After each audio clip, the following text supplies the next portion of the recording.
What happens when your professional oath, the very core of what you do, forces you to commit treason?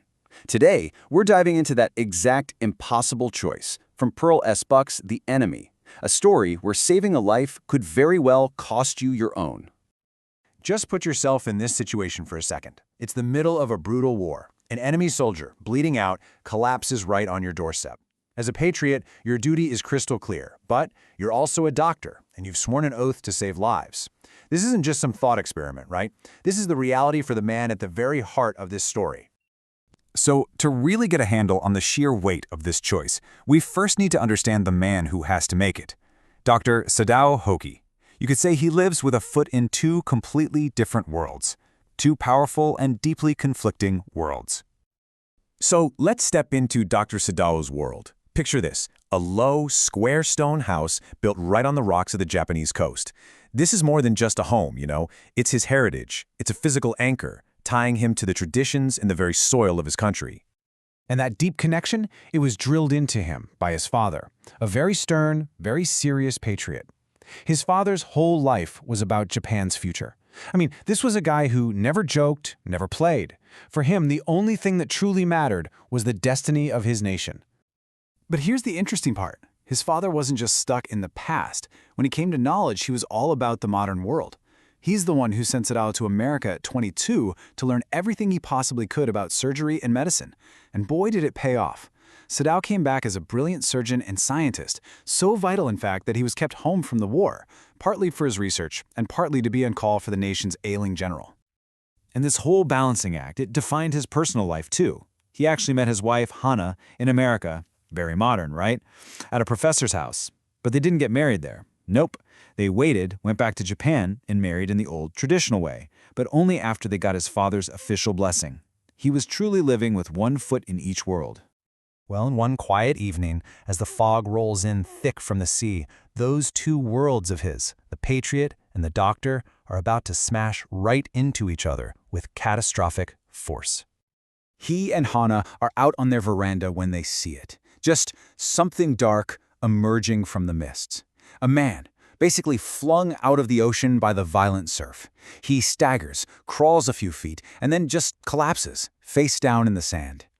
Their first thought, it's got to be a local fisherman, right? Washed off his boat. That coast is notoriously dangerous, full of sharp rocks. So they rush down to the beach, worried but fully expecting to help one of their own. But as they get closer, that doctor's training in Sadao just kicks in. He can see this guy isn't just exhausted. He's gravely injured. There's a dark red stain already spreading in the sand right beneath him. And this is the moment everything changes. A medical emergency is about to become a national crisis. Because the problem isn't just the wound. The real problem is who the man is. As Sadao turns the man's head over, the reality hits them like a ton of bricks. The face is not Japanese. He has this wet yellow hair and a rough beard. Now, in a nation at war, finding any foreigner on your shore is terrifying enough, but believe me, it gets a whole lot worse. And then Sadao finds the undeniable proof. It's the man's cap, faded and battered, yeah, but the letters are still clear. U.S. Navy. He's an American sailor. Okay, so let's be clear. This is no shipwrecked tourist. He's an escaped prisoner of war, and that wound on his back, it's from a gunshot. He is, by every single definition, the enemy, and he's bleeding to death right there on their beach. And that discovery? It kicks off that impossible conflict we talked about at the very beginning. Suddenly, every single part of who Sadao is at war with every other part. I mean, the stakes could not be higher. If they shelter an enemy prisoner, it's treason, plain and simple. They'd be arrested, their lives ruined. But handing a wounded man over to the authorities, knowing for a fact that he will face certain death, well, that feels like a totally different kind of crime, doesn't it? The patriot in him, the son of his father, his duty seems clear. The man is an enemy. The simplest and frankly safest solution is just to let nature finish what it started. Just put him back in the sea. And here, you can literally see the war happening inside him. While his mind is screaming, "He is my enemy," his hands, the trained hands of a healer, are already moving on their own, packing the wound with sea moss to try and stop the bleeding.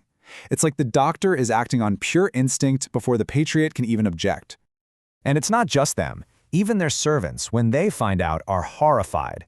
To the old gardener, this isn't just about politics, it's about destiny. Nature and war both tried to kill this man. To interfere, he thinks, is to invite disaster right into their home.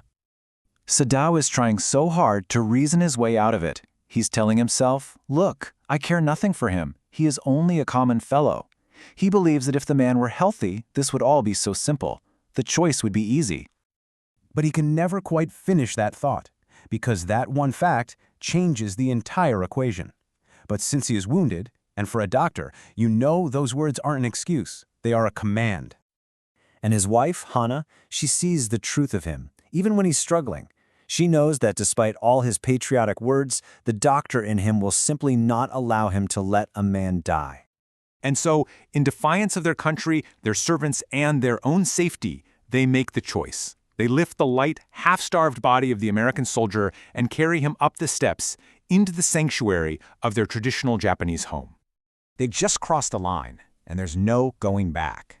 But bringing him inside, that's not the end of the choice. It's just the beginning. The man is going to die without an operation, and every moment he stays alive under their roof, the danger just grows. So Sadao's training and his patriotism are at war. Now that the enemy is inside his house, which one is going to win?